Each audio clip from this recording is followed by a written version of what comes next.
इस बात से इनकार नहीं किया जा सकता है कि चाहे जो भी मौसम हो, अगर हम कटिंग्स लगाना चाहें तो ज़रूर लगेगी। बस थोड़ा सा ध्यान रखने की ज़रूरत है कि किन पौधों की कटिंग्स लगेगी और किन की नहीं लगेगी। नमस्कार दोस्तों, मैं हूँ जयंती और आप देख रहे हैं जेमीस जंगल गार्डन। ये जो वीडियो अभी आप सामने देख रहे हैं, ये मैंने पिछले महीने के एंड में एक वीडियो डाला था, अक्टूबर के एंड में, कि डोरमेंसी में हम कटिंग्स को किस तरह से लगाएं। उसी वीडियो का मैंने एक छोटा सा अंश इसमें दिखा रही हूँ और साथ में ये भी शेयर करूँगी कि किस तरह से मेरे सारे कटिंग्स लग चुकी है। एक भी कटिंग्स मेरी खराब नहीं हुई। देखिए, यही ये पॉट जो अभी मैं आपसे लगा रही थी कटिंग, उसी का देखिए मेरे सारे पौधे लग चुके हैं। ये जो हरे भरे लहराते हुए पौधे आपको दिख रहे हैं, इसका मतलब है इनमें रूट्स बहुत अच्छे से डेवलप हो चुकी है। मेरा ध्यान ही नहीं गया इस सुंदर से पौधों के ऊपर। मैं इसे लगाकर बिल्कुल भी भूल गई थी। अगर मैं इसे लगाने के सिर्फ 10 या 15 दिन बाद भी चेक करती तो उसमें रूट्स निकल आई थी। आज करीब 1 महीने का समय होने जा रहा है, 1 महीने से थोड़ा कम। मैंने इन पौधों को चेक किया तो देखा मैंने बहुत अच्छे से इसमें रूट्स निकल आई है। मेरा एक भी पौधा खराब नहीं हुआ। इसका कारण है कि मैंने इसमें जो मीडिया का इस्तेमाल किया है, वो जो मैं मानसून में करती हूँ उससे बिल्कुल अलग है। फरवरी मार्च या फिर मानसून में जब आप कटिंग्स लगाते हैं तो वो मौसम ही ऐसा होता है कि आप जिस भी मीडिया में अपनी कटिंग्स को ग्रो करना चाहते हैं, आपकी कटिंग्स 100% हो जाती है ग्रो। लेकिन इसके अलावा अगर किसी दूसरे मौसम में आप कटिंग ग्रो करना चाहते हैं तो थोड़ा सा ध्यान रखें। और यहाँ पर जो कटिंग्स आपको मैंने दिखाया, ये है स्नो बुश और चाइना डोल की कटिंग्स। इसे मैंने रिवर सैंड और सोयल के मिक्स में इसे ग्रो किया है। पर जो अभी मैं आपको कटिंग्स का अपडेट दिखा रही हूँ, इसमें मैंने कोकोपीट और सैंड का इस्तेमाल किया है। तो मेरी कटिंग्स बहुत अच्छे से ग्रो हुई है। आप इसके रूट्स देखिए, कितने हेल्दी रूट्स देखिए। और ये प्लांट अरेलिया की एक कटिंग है। सिर्फ 15 दिन 20 दिन में आपकी कटिंग्स बहुत अच्छे से ग्रो हो जाती है। अगर मैं सिर्फ 15 दिन बाद भी इसे निकाल कर देखती तो इसमें रूट्स आ चुके थे। जो रूट्स अभी देखिए काफ़ी बड़े हो चुके हैं। इसका मतलब है आप मौसम चाहे जो भी हो, अगर आप कटिंग्स ग्रो करना चाहते हैं तो कुछ बातों का ध्यान रखें। वैसे सभी कटिंग्स नहीं चलेगी, जैसे हिबिस्कस जैसे प्लांट्स की कटिंग्स को इस समय लगाना मुश्किल होगा। पर जो पौधे थोड़े नाजुक से होते हैं, उन सब की कटिंग्स आप आसानी से लगा सकते हैं। जिन भी पौधों का जो ग्रोइंग पीरियड होता है, उसकी कटिंग्स आसानी से, इस समय अगर आप गुलाब की कटिंग्स लगाएं तो बहुत आसानी से लग जाएगी। पर जो ये इंडोर प्लांट्स होते हैं, उनका ये समय डोरमेंसी पीरियड होता है, उनकी कटिंग्स लगनी मुश्किल होती है। फिर भी मैं आपको वैसे पौधे शेयर कर रही हूँ जो देखिए कितनी अच्छी तरह से इसमें रूट्स आए हैं, काफ़ी बड़ी बड़ी लंबी सी। और ये कटिंग है इरेंथेमम की। अगर मैं सैंड में सिर्फ कटिंग्स लगाती तो हो सकता रूट्स तो आती, पर इतनी ज़्यादा भर भर कर नहीं आती। ये कोकोपीट और सैंड को मिक्स कर लगाया है, इसीलिए इतने अच्छे आपको रिजल्ट्स दिख रहे हैं। अगर आपको मेरे ये वीडियोस पसंद आते हैं तो प्लीज़ मेरे चैनल को लाइक, शेयर और सब्सक्राइब करना ना भूलें। मुझसे जुड़े रहने के लिए बेल आइकन को भी प्रेस करें। और आप भी अपनी कटिंग्स को हर मौसम में लगाने की कोशिश करें। ये जो दिसंबर का मंथ होता है, क्रिसमस की छुट्टियां होती है, हम यहाँ वहाँ घूमने ज़रूर जाते हैं। जहाँ घूमने गए, हमें अगर हम प्लांट्स प्रेमी हैं तो हमें पौधे ज़रूर नज़र आते हैं। आपको कोई भी अच्छी सी सुंदर सी कटिंग्स मिलती है तो उसे लेकर आए ज़रूर से और कोकोपीट में उसे ग्रो करें। आपकी कटिंग्स अगर किसी कारणवश बहुत ठंड है आपके वहाँ, वो ग्रो नहीं होती है, तब भी वो सूखेगी नहीं। जैसे ही मौसम बदलेगा उसमें ढेर सारे रूट्स आ जाएंगे। ये देखिए, ये भी एक अरेलिया की थोड़ी सी वेरिएशन है इसमें और बड़े पत्ते वाले हैं। और इसमें भी देखिए रूट्स आपको दिख रही होगी, किस कदर रूट्स निकल आई है। तो हर मौसम में अगर अभी मैं चाहूँ, अभी नवंबर का एंड आ गया है, इस समय भी मैं इसी मीडिया में कोकोपीट और सेंट को जो मैंने मिक्स कर मीडिया बनाया है, इसमें अगर मैं इसी पौधे की या दूसरे और पौधे की कटिंग्स लगाना चाहूँ तो वो भी ग्रो हो जाएगी। दिसंबर 10-15 तारीख तक उतनी अभी धूप अच्छी रहती है, उतनी ज़्यादा ठंड नहीं पड़ती है। जैसे तेज़ ठंड यानी दिसंबर, हमारे यहाँ दिसंबर 20 से लेकर दिसंबर जनवरी एंड तक थोड़ी ठंड रहती है, यानी 1.5 महीने के बाद फिर से हम कटिंग्स को आसानी से लगा सकते हैं। तो अगर अभी भी आप चाहते हैं तो अपने कटिंग्स को ग्रो करके ज़रूर से देखें। सभी कटिंग्स ना चले तब भी बहुत सारे ऐसे पौधे होते हैं जिनकी कटिंग्स बहुत आसानी से लगती है। मैं बिल्कुल आपके सामने शेयर कर रही हूँ अपडेट वीडियो कि किस तरह मैंने कटिंग्स को लगाया और मेरी सारी कटिंग्स कितनी हेल्दी ग्रो हुई। ये है एक अल्टरनेंथ्रा की कटिंग्स।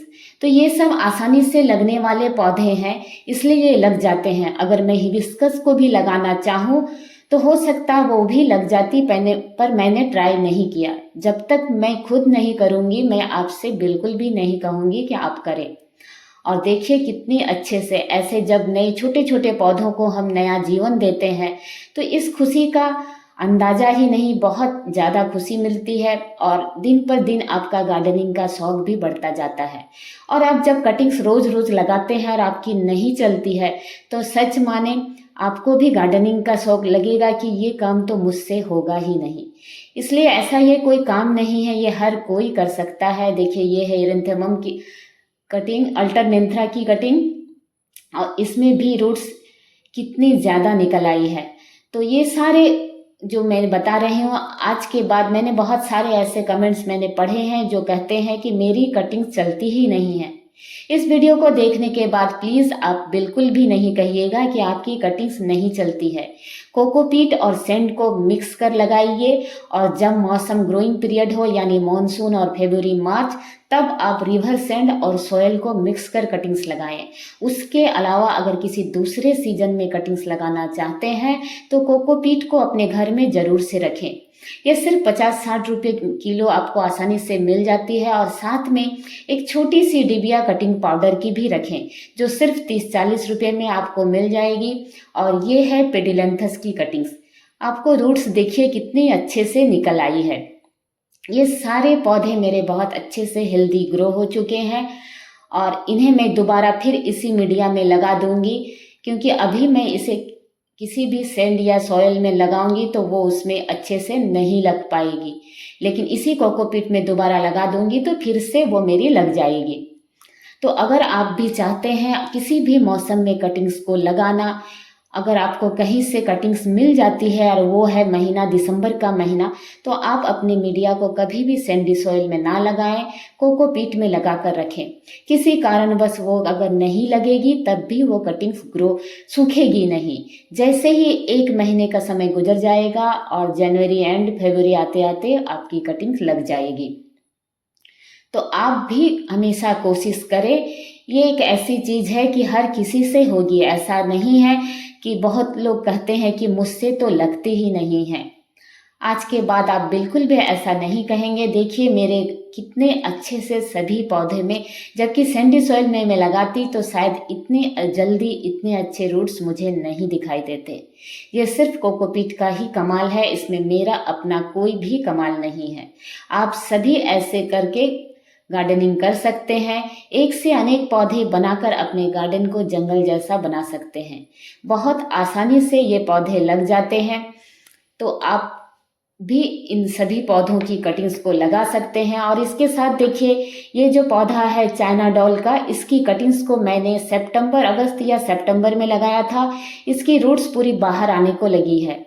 इसे मुझे अभी ही रिपोर्ट करना पड़ेगा। फरवरी मार्च तक मैं इंतज़ार नहीं कर सकती हूँ, क्योंकि नीचे जो रूट्स आ चुकी है वो सूखने लगेगी। मैं इसे रिपोर्ट करने के लिए बिल्कुल एक छोटे से नर्सरी पॉट का इस्तेमाल कर रही हूँ। नीचे मैंने थर्मोकोल के छोटे छोटे पीसेस डाल दिए हैं, क्योंकि ये जो पॉट्स होते हैं इनके होल्स काफ़ी बड़े होते हैं और इसमें मैं अपने पौधे को रिपोर्ट कर दूंगी। चाइना डोल एक बहुत ही महंगा मिलने वाला नर्सरी में प्लांट है, लेकिन आपको जानकर हैरानी होगी कि इसकी कटिंग्स भी बहुत ही आसानी से लग गई। देखिए आपको इसके रूट्स दिखाई दे रहे होंगे किस कदर रूट बाउंड हो चुकी है। तो इसमें उस ग्लास में डिस्पोजल में ये ज़्यादा दिन तक नहीं रह पाता, खराब हो जाता, और मैं अपने सुंदर से पौधे को किसी भी कीमत में खोना नहीं चाहती हूँ। इसलिए समय रहते ही मैं इसे रिपोर्ट कर रही हूँ। और देखिए, मैंने इसके रूट बॉल को बिल्कुल भी नहीं छेड़ा और इसे मैंने लगा दिया। फरवरी मार्च आते आते ये पौधा और बड़ा हो जाएगा और ये काफ़ी तेज गति से फैलने वाला प्लांट होता है। अगर आपको चाइना डोल आपकी नर्सरी में मिलती है तो इसे ज़रूर से गार्डन में ऐड करें, क्योंकि ये थोड़ा महंगा ज़रूर है लेकिन बहुत ही आसानी से चलने वाला एक लो मेंटेनेंस प्लांट है। किसी भी पॉट में लगा दें, ये बहुत तेज गति से बढ़ता है और आपके गार्डन को बेहद ही खूबसूरत लुक देता है। इसकी जो नई नई पत्तियां हैं न्यून कलर की होती है और इसकी नई हो या पुरानी सभी पत्तियां काफ़ी चमकदार होती है। मुझे बहुत पसंद आया ये प्लांट, और इतना सुंदर सा प्लांट इतनी आसानी से लग गया, तो ऐसे सुंदर पौधे किसे नहीं अच्छे लगते हैं।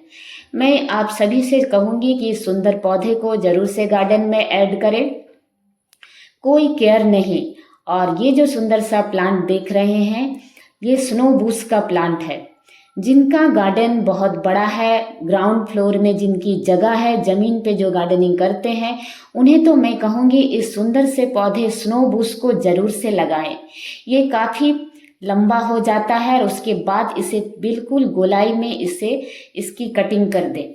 बहुत ही खूबसूरत लगता है। नई पत्तियां जो आती है बिल्कुल सफ़ेद रंग की, और देखिए किस कदर इसमें रूट्स आई हुई है। मैंने इसकी कटिंग्स को मानसून में ग्रो किया था और दोनों पौधों को मैं एक ही साथ इसमें लगा दूंगी। इसकी नई पत्तियां बिल्कुल सफ़ेद रंग की आती है और पुरानी पत्तियां ग्रीन हो जाती है। ये मेरे पास अगर ग्राउंड में जगह होती तो मैं इस पौधे को ज़रूर से ज़मीन पर लगाती, पर जगह की कमी है, इसलिए एक छोटे से पॉट में मैं इस सुंदर से पौधे को लगा रही हूँ। आप भी गार्डनिंग करते हैं तो अपनी कटिंग्स हमेशा लगाते रहिए। हर मौसम में कटिंग्स लगती है, जिस पौधे का जो ग्रोइंग पीरियड होता है उसमें आसानी से लगती है। वीडियो देखने के लिए आप सभी का बहुत बहुत धन्यवाद।